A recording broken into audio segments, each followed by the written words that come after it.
agradecerle a ustedes la presencia, agradecerle especialmente a Felipe su lanzamiento y dejarlo con él para que él nos explique, digamos, de qué se trata todo el tema de su libro que vamos a presentar. Muchas gracias, Sergio. Felicidades. Muchas gracias. Felicitaciones. Te dejo con...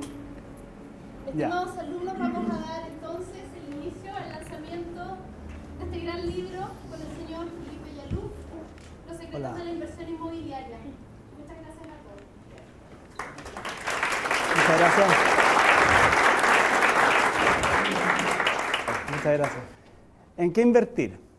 El mercado está saturado de cosas para invertir.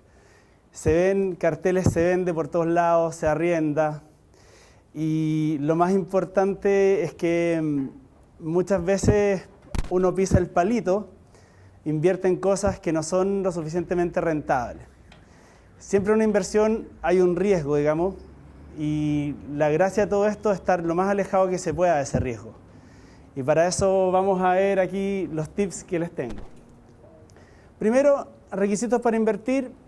Yo pienso que toda persona que disponga de algún capital puede ser inversionista.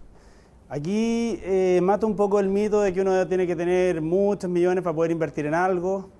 De hecho, pienso que hay inversiones a la medida para cada persona.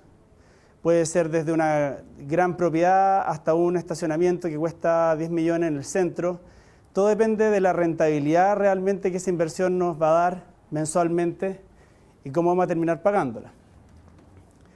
Esta es la fórmula de la rentabilidad que yo uso para medir cuando una propiedad es rentable o no es rentable. Yo propongo que una propiedad puede ser más rentable que los instrumentos financieros como un fondo mutuo que te da 0,6, digamos. Que ese es más o menos el promedio de lo que te dan los instrumentos. ¿Cómo se usa esta fórmula? La renta mensual por 12, renta anual, menos las contribuciones anuales que tenga esa propiedad, dividido por el valor total del inmueble, por 10. ¿Cómo se aplica? Acá tenemos un ejemplo de la aplicación de la fórmula. Ejemplo 1, valor de la propiedad, 10.000. Canon de arriendo, 74, mensual. Esta es una propiedad, por ejemplo, que no paga contribuciones. Entonces, contribuciones valor 0.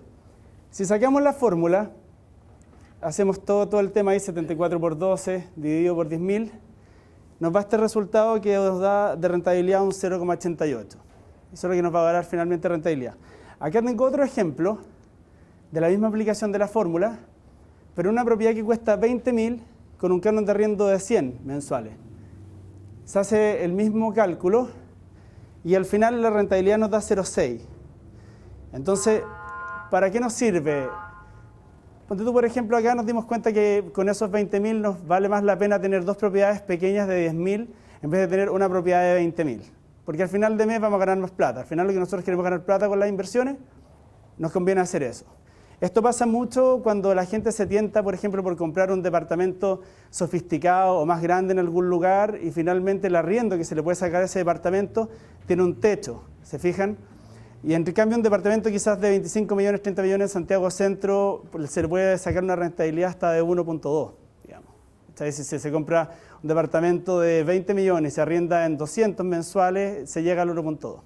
Entonces, eso ya es una manera como yo uso para saber, digamos, si las inversiones son buenas o malas. Acá yo tengo una tabla de rentabilidad que, de acuerdo a los valores que me da el cálculo, de 1,09 excelente, de 0,8, 0,7 muy buena inversión, 0,6, 0,5 razonable, compite con los otros instrumentos financieros. Ya si una casa te está dando 0,6, ya uno puede optar entre comprar esa casa o meter la plata en un banco porque finalmente la rentabilidad es la misma. 0,4, 0,3 ya es baja y 0,2, 0,1 muy baja, capital mal invertido. El 0,2, 0,1 yo solamente se lo entiendo a alguien que quiera mantener quizá una propiedad cara o una propiedad grande que heredó de su familia. Y en ese caso, digamos, mantiene la casa porque tiene un valor sentimental, pero claramente con esa rentabilidad es mejor venderla antes de arrendarla. Vivir versus invertir. Ya, esto se trata de entrando en el mundo de las mejoras, digamos. Es súper importante entender que cuando uno va a comprar una propiedad de inversión, no tiene nada que ver a la propiedad que uno compra para uno, sino que tiene que siempre pensar en el perfil psicológico de la persona a la cual va a usar esa propiedad, ¿ya? Muchas veces yo me topo con personas que me dicen, ya, la cocina está buena, pero yo lo voy a cambiar entera por una cocina de granito en un departamento de inversión. Y yo le digo, bueno, pero la persona que te va a arrendar, ¿te va a pagar el granito o no? Hay una casa, por ejemplo, que tiene portón manual y le quieren poner un portón eléctrico. ¿La gente te va a pagar un portón eléctrico? ¿Todas las casas del barrio de ese lugar tienen portón eléctrico y piscina o no? Entonces ahí empieza a entrar en el tema de quiero cambiarlo porque tenga estilo, porque está pasado de moda, porque no me gusta el color, o sea, antiguo, es más chic. Todo depende del perfil psicológico de la persona que finalmente va a arrendar. El límite de cobro, referente a cuánto se pide por una propiedad, influye directamente sobre la decisión de realizar mejoras. Hay mejoras que realmente van a aumentar la rentabilidad de la propiedad y hay mejoras que finalmente las va a terminar pagando uno porque fueron un capricho de uno en ese minuto. Es súper importante entender la diferencia. Mejoras justificadas, injustificadas, intermedio relativas. Mejoras justificadas, por ejemplo, yo compro un departamento que tiene un vidrio quebrado. Obvio que lo tengo que cambiar. Tiene el piso podrido en un lado porque se cayó agua durante años, tiene una planta. Obviamente que tengo que cambiar ese piso o revisar en las cañerías. Lógico. Injustificada. Ponerle granito a la cocina o cambiar todos los vidrios del departamento por termopanel cuando se circunstancia un departamento de Santiago Centro que la persona va a ir a descansar después de la pega y si le subís la renta de 180 a 200 lucas a ir al departamento al lado, no se justifica, claramente. Intermedio relativa, aquí ya entramos en un tema mixto cuando las comunas tienen distintos tipos de viviendas. Si de una comuna todas las casas, por ejemplo, tienen piscina, si en una comuna que hay casas con piscina o sin piscina, ahí ya la mejora puede ser intermedio relativa. Si nosotros ahí tenemos que tomar la decisión de llevar esa propiedad a que sea al top de su línea, mantenerla en el estándar o simplemente dejarla tal como está. Haga que las mejoras valgan la pena. Lo peor, no hay cosa peor que invertir la plata que uno tiene en una casa haciéndole una mejora que finalmente la va a terminar pagando uno porque nadie te va a poder pagar el arriendo que uno pide porque está muy caro. Ya, ojo con eso, porfa, porque es muy típico que de repente quedan demasiado buenas para lo que la gente realmente está dispuesta a pagar de arriendo. Toda inversión conlleva tanto riesgo o fracaso como una posibilidad de obtener gran éxito. Vamos a hablar porque la balanza se carga hacia el éxito. Esto es lo que les explicaba antes. Fondo de qué se trata mi libro son pequeños tips que hacen que uno no cometa los típicos errores cuando está invirtiendo. Subcentros. El subcentro es un lugar que tiene desarrollo para crecer. Nosotros cuando buscamos comprar algo en algún lado como inversión, tiene que ser en algún lado donde haya margen, ¿ya? El margen es la posibilidad de que ese lugar suba de precio por razones externas y que claramente no esté todo el mundo ya metido ahí, ¿se fijan? ¿Cómo sabemos que es un subcentro? La mejor forma de entender lo que es un subcentro es entendiendo lo que es un centro establecido. Por ejemplo, acá Providencia es un centro establecido. Torres, densificación, la gente se pelea por un departamento, la gente es capaz de pagar más plata de lo que vale el departamento por vivir acá, es un lugar totalmente cotizado. Cuando hay signos de que es un centro establecido, la inversión en un lugar como este tiene muy poco margen de llegar a ser una inversión donde realmente se va a ganar plata, digamos. Solamente para una inversión de rentas donde la persona va y arrienda un piso y lo arrienda rápido, funciona, pero para el resto hay que tener más ojo. Lo que define densificación de torres, exagerado precio de las propiedades, cuando una casa, por ejemplo, vale mucho más en un lugar y es exactamente la misma casa de Ley Pereira que hay 5 cuadras más allá, pero está doblado el precio, esa zona ya está caliente, ya no sirve para hacer una inversión. Se fija, ya se hizo esa inversión antes. Ojo para no equivocarse. Consejo. Frente a una zona muy caliente, que le queda poco tiempo para expandirse y dejar ganancia, entonces abstenerse absolutamente de comprar, porque es una trampa, a eso me refería. O sea, cuando uno está comprando, separemos lo que es la casa o el departamento propio de lo que es una inversión. Cuando es para uno, todo se justifica. Uno puede elegir un barrio, pagar la plata que sea por estar en ese barrio, porque le da estatus, porque le gusta, porque ahí es donde quiere poner su hijo en ese colegio y todo. Pero cuando se trata de una inversión, hay que pensar que en verdad, ojalá optar por un lugar que no esté totalmente desarrollado y totalmente ya lleno de gente. ¿Se fijan? ¿Qué es un subcentro? Algunas señales que hacen que un sector específico sea un subcentro. Por ejemplo, cuando yo sé que acá en Pedro de Valdía van a construir una nueva estación de metro, Sé perfectamente que si compro un departamento ahora o lo hubiera comprado hace un año, cuando se haga el metro, el valor de ese departamento va a subir entre un 30 y un 40%. Al tiro, porque voy a ampliar mi rango de personas que quieran llegar allá, va a llegar el metro, ¿se fijan? Cuando sé que el cambio del plan regulador en una zona se está preparando para la altura, ¿por qué? Porque, por ejemplo, hay puros edificios alrededor y está quedando una masa verde que se va ahí de casas que probablemente las liberen y se transformen en altura, también es un subcentro. Cuando hay inyección de capital, o sea, cuando uno empieza a cachar que en un barrio las calles están más bonitas, digamos, como que le están empezando a meter lucas desde la municipalidad, todo se ve más ordenado, también significa que hay un subcentro. Otra señal clásica es cuando los viejitos, antiguos dueños empiezan a cambiar del barrio, porque el barrio ya no es lo mismo, porque ese barrio ya agarró la atención de otras personas que vienen de otro lado, también es un subcentro, ¿ya? Bueno, y la cercanía a un barrio cotizado con alta demanda, claro, o sea, si estamos hablando de un barrio ultra cotizado que está acá, donde los precios están a 5, y el barrio que está al lado tiene precio a 2, es obvio que finalmente la taquilla de ese barrio se va a transformar, o se va a traspasar hacia el barrio al lado, y la misma gente cuando ese barrio se cope se va a empezar a mover a los alrededores. Entonces se puede ganar un muy buen arriendo en una propiedad que es mucho más barata al momento de comprarla. Génesis de un subcentro. Bueno, con este dibujo yo les quiero explicar cómo se genera un subcentro, lo que ha pasado en Bellavista, lo que pasó en Plaza de Barrio de Brasil, ahora está pasando en Yungay. Primero, son casas antiguas que las reconocen los artistas y se empiezan a cambiar al lugar. Después, los artistas empiezan a tener su vida nocturna y esto atrae turismo de gente de otros lados, que empiezan a ir a estos lugares, que nunca han conocido el lugar, pero le dicen que este lugar está bueno y empiezan a recorrer los barrios, y empiezan a conocer nuevos barrios y a llegar a ese lugar. ¿Fijan? Ya empieza a mezclarse la cosa, empiezan a cerrar los bares, se pone cada vez más residencial y finalmente ese lugar que antes era bohemio se termina convirtiendo en un lugar donde hay mucha vivienda, hay orden y en el fondo la gente paga más por vivir en ese barrio. Ese también es un subcentro. Cuando vean un barrio así, es bueno para invertir.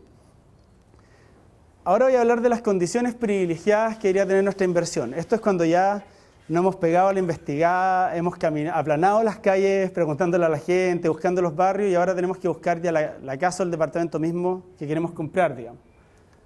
Condiciones físicas. Un departamento con estacionamiento va a ser mucho más fácil de arrendar que un departamento sin estacionamiento, excepto que tenga un metro al lado. ¿Okay?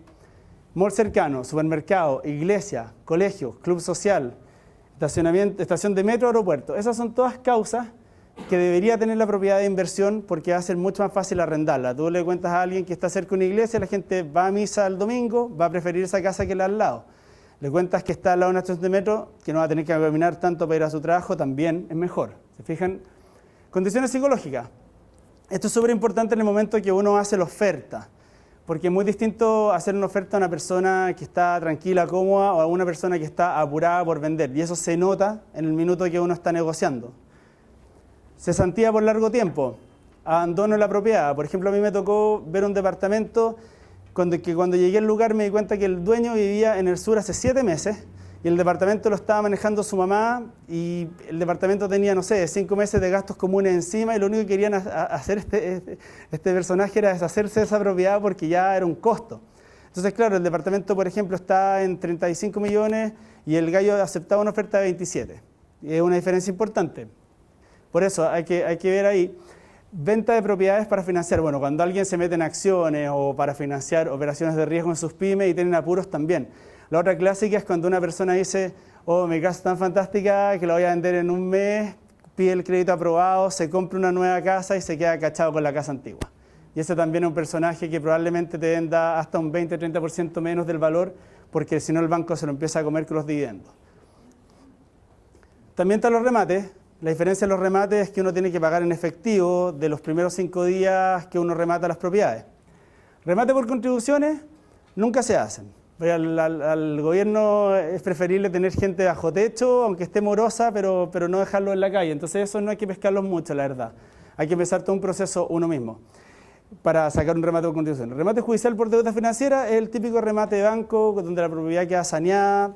Fíjense las páginas de la economía de negocios, Tater, Salmacal, fíjense los remates de los mismos bancos, eso es tal cual por dividendo. Y propiedades abandonadas, me ha pasado ver propiedades de segunda vivienda típica propiedad que queda en la playa, que de repente uno va y ve la casita que está así hace 1000 años y nunca va la gente y todo. Si uno se consigue el rol de esa propiedad, se puede ver ahí por el mismo valor fiscal a nombre de quién está y hasta uno le puede pegar un llamado y decirle, oiga, sabe que le quiero ofrecer tanto por su casa, sabe que no lo he visto venir en 5 años y en una de esas te la venden y te la pueden vender barata. Por eso esto es mucho de ojo y mucho de investigación. Y nadie quiere la casa isla y los cachos son siempre cachos. Claro, tratar de no invertir en casas que queden entre medio de puros edificios porque arrendarla va a ser más difícil. Al final aquí se trata de empezar a recuperar la inversión lo antes posible, ¿ya? Por ejemplo, casas que están en muy mal estado. Uno de repente dice, ya, voy a comprar una casa y la voy a restaurar. Pero ¿estás seguro? Porque personalmente he creído poder restaurar casas, he creído poder ser gaffiter, poder ser maestro que arregle el piso, las ventanas. Al final terminaba uno llamando a miles de técnicos y si no tiene realmente un equipo para levantar esa casa y para hacer una remodelación completa, mejor abstenerse y comprar una casa que esté en buen estado. O sea, al final, lo más caro que la otra no va a ser tanto versus el tiempo que uno se demora en arreglarla. Movimientos del mercado. Vacas flacas, vacas gordas. Bueno, las vacas gordas, tiempo de bonanza, mucha liquidez, muy buen momento para vender. Si uno quiere ganar plata, las mejores pasadas se hacen cuando uno vende, cuando todo el mundo quiere comprar y la gente está con la seguridad de que hay lucas y se atreve a comprar y ahí se generan las mayores ventas. ¿Ok? En el pic. Las mejores ventas están en el pic. Y en las vacas flacas, donde hay poca liquidez, el tiempo está difícil, es un buen momento para comprar. Ahí es cuando la gente está más apurada, la gente realmente se da la obligación de vender y ahí entonces cuando se puede realmente conseguir un buen precio por una propiedad. Por ejemplo, la típica casa de la cuadra maravillosa que uno dice esta casa nunca se va a vender y de repente en un periodo de crisis la familia pasa por una crisis y la pone a la venta. Ha pasado con casas comerciales que ahora están usadas de otra manera y que nunca se iban a vender, pero justo se vendieron. Entonces, ojo con eso. Comprar barato y vender caro, siguiendo los ciclos económicos del país. Es más de lo mismo a lo que estaba hablando. No es que uno vaya a comprar barato y vender caro en 2 meses o en 3 meses. A veces hay que esperar el ciclo, pero es súper importante tener ojo a lo que está pasando, digamos. O sea, leer un poco, informarse de las noticias, saber lo que va a pasar y bueno, ahora con el tema de la reforma tributaria, ojo con eso, porque eso va a generar un cambio psicológico en la gente, va a generar varias cosas. Y la UF, nombro la UF porque la UF es súper importante tenerla en cuenta, porque es la única manera realmente de comprobar cuánta plata se ganó con una inversión, ¿ya? Porque nosotros podemos comprar en año X a tanto, pueden pasar 5 años y decir, bueno, compré en 100 millones y ahora estoy vendiendo en 400 millones. Pero ¿qué pasa si hay una inflación tremenda? Y la plata vale mucho menos y las cosas valen mucho más. Entonces, si se compara con la UF ese momento, con la UF del momento actual, siempre va a dar realmente la cantidad de plata que se ganó. Eso para estar en la realidad. Aunque a los amigos les podemos contar que ganamos no sé cuánto, la cuestión, la UF es lo real. Cuidado con la inversa, ya. A veces se compra justo antes de que termine la bonanza o vender barato porque todos venden. Y este es el típico caso de la persona que están todos comprando en un barrio, el barrio se pone de moda y compra al final del pic de ese barrio. Entonces compra caro y se agarra toda la bajada que en el fondo le van a pagar menos plata en arriendo, va a ser más barato vender después. Y lo mismo cuando todo el mundo empieza a vender, de repente la gente psicológicamente se aterroriza y vende su propiedad sin ni siquiera tener tanto la necesidad de venderla porque todos lo están vendiendo. Ojo con eso. ¿Ok? Eso, más que nada, ojo con eso y a saber aprovecharlo nosotros. Seguridad en uno mismo, la oportunidad siempre está a la vuelta de la esquina. Ese es un tema súper importante. Uno de repente espera la respuesta del amigo, del gurú que cacha y te va a explicar cómo hacerlo y a veces se le pasa una súper buena oportunidad que en verdad nadie más la vio porque nadie anduvo por ese minuto cuando uno tenía que caminar por ahí, vio tal calle, vio tal barrio, habló con la señora justo vende. Entonces, la oportunidad es tomarla y tener confianza en uno mismo. O sea, ustedes son corredores, estudiaron acá, tienen todo el conocimiento necesario para saber cuando una propiedad realmente conviene o no. Créanse.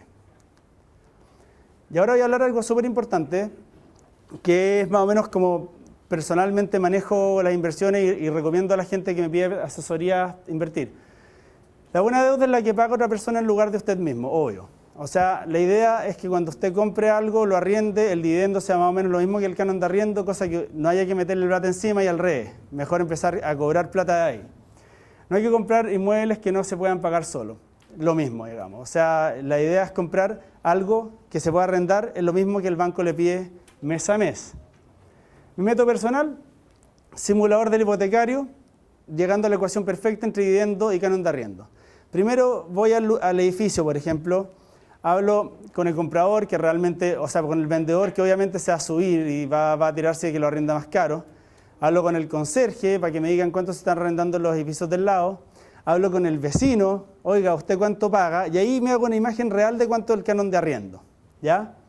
Después lo meto en el simulador hipotecario y empiezo a jugar entre cuánto voy a poner de pie versus el dividendo mensual que me va a quedar. Y ese dividendo mensual lo trato de igualar a lo que me pagan de renta. Obviamente a veces hay que poner más pie, quizás hay que ahorrar un poco más, esperar un poco, pero ahí es bastante más factible la inversión, porque finalmente la inversión se va pagando sola y hasta uno puede ganar plata que no tiene, viendo entre los años que lo pide y el pie que uno pone. ¿Yo qué hago? Simulador de crédito hipotecario SBIF, o en el mismo portal inmobiliario que tiene un simulador, ahí obviamente hay que ponerle la tasa que uno se pueda conseguir y todo. Intenten no pedir crédito hipotecario demasiado años y demasiado altos porque lo aplastan. Esa es la realidad. O sea, cuando uno no tiene realmente las lucas suficientes para comprar una casa, por ejemplo, un departamento de inversión, aunque por muy buena que sea y uno sepa que es buena, pero si realmente no tiene las posibilidades de sustentar toda la operación hasta el final, va a terminar convirtiéndose en un elefante blanco y finalmente va a tener que sacar plata de lo que sí tiene, que es su primera vivienda quizás, para poder pagar esa inversión. Así que ojo con esto. Bueno, los tipos de inversión. Rentas es comprar para arrendar. Aquí se recomienda comprar una casa o un departamento que esté en un estado, llegar y usar. Ojalá que la persona ni siquiera sepa que hay una cañería que pasa cuando abre el grifo del agua para sacar agua. Llegar y cambiarse, eso es recomendable. Venta mediano y largo plazo, plusvalía con renta espera. Cuando uno está pensando que ese sector va a subir en el futuro, conviene claramente ahí aceptar una renta que pueda hacer funcionar para esperar. No importa tanto el estado de la casa porque lo que uno en fondo está esperando es que cambie el plan regulador o que se permita la altura o que se haga comercial, digamos. Arriendo diario y arriendo de temporada. Estos dos son los arriendos, bueno, hasta la reforma tributaria, tenemos 2 años todavía. Este arriendo y este arriendo son los únicos que se pagan impuestos en este minuto, ¿ya? El arriendo diario se ve claramente. Arriendo de departamento amoblado, en este minuto hay 2.500 españoles acá en Chile. Es un dato no menor. O sea, están arrendando como locos los monoambientes, los departamentos 2 piezas, 2 baños. Muy buena inversión para este momento y van a seguir arrendándola. ¿Ya? Y arriendo de temporada es un arriendo estacionario que puede ser una segunda vivienda, casa en la nieve, casa en la playa, algún lugar en un lago, cualquier cosa que sea segunda vivienda. Remodelar para vender o arrendar, este es el caso, yo lo recomiendo cuando realmente se asocia uno con un arquitecto, se tiene un grupo de maestros que te vayan a dejar la casa soplada. Porque realmente si no, se cae lo que contaba antes, que uno se queda sin lucas de repente para arreglar la cuestión, al final la casa uno termina arrendándola en menos plata de lo que uno espera. Tipos de propiedades. Bueno, las casas, a mí me gustan harto las casas porque de alguna manera son más amigables, pagan contribuciones 4 veces al año y tampoco te la van a rematar por atrasarte un año. Entonces puedes estar de alguna manera ese año aguantando, a tener una buena renta, sobrevivir a eso, son bastante buenas. Departamentos, mucho más fáciles que las casas, mucho más seguros y rápidos de arrendar, pero el departamento tiene gastos comunes. O sea, si es que llega a no tener un arrendatario entre el gap que uno se va y el otro entra, van a tener que pagar plata. Ya, porque nadie te va a arrendar un departamento que tiene gastos comunes pendientes. Así que ojo. Oficinas nuevas. Oficinas nuevas, la gracia de invertir en oficinas nuevas, que son los edificios más taquillas de Santiago, tienen todas las cosas más modernas, y te dan pero el tema es que te dan una planta libre con 2 ventiladores, con 2 aire acondicionados, y uno tiene que hacerle el suelo, tiene que hacerle el cielo, tiene que hacer todos los privados, la red de internet, lo que se necesite. Así que oficina nueva, considerar ese costo. Oficina clásica, todos hemos estado en oficinas clásicas, depende del estado de la oficina, si conviene o no, ya el número de privados y todo. Casa oficina. Cuando un barrio se cambia de residencial a comercial, hay muchas veces se pasa lo de la casa oficina. Y ahí lo importante es que hay que invertir en seguridad, porque si no te pueden robar la casa oficina durante el fin de semana, porque finalmente es una casa que tiene equipo y que se queda sola, todas las tardes y todos los fines de semana. Entonces es importante rejas las ventanas y todo eso. Local comercial. Cuando uno quiere invertir en un local comercial hay que tener cuidado cuando dicen vendo derecho de llaves o vendo local con derecho de llaves. El derecho de llaves es el derecho que te da a ti para operar en ese local con la maquinaria que tenga, ¿ya? O sea, si un restaurante, toda la gente que atiende el restaurante con las máquinas de cocina y todo, pero no necesariamente el local físico. Entonces ahí ojo de preguntarle al dueño y decirle si vende el local físico o solamente el derecho de llaves. Muchas veces en el Mercurio salen anunciados por derechos de llaves y no el local físico. Y uno se confunde y dice, ¡oye, qué barato! Pero en verdad están pagando solo el derecho a funcionar. Estacionamiento, lejos la mejor inversión para partir, barato. Por 10 millones te puedes comprar un departamento, o sea, un estacionamiento en el centro que se arrienda en 80 lucas mensuales.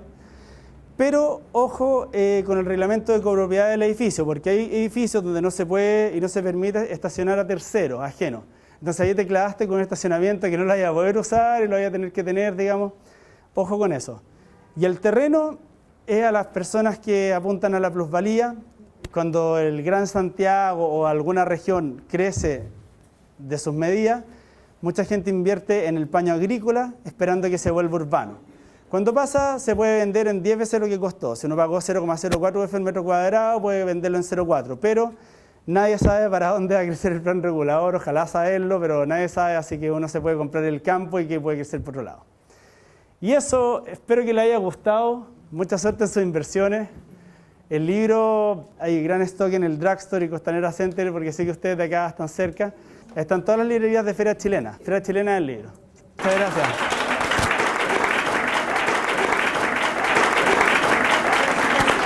Muchas gracias.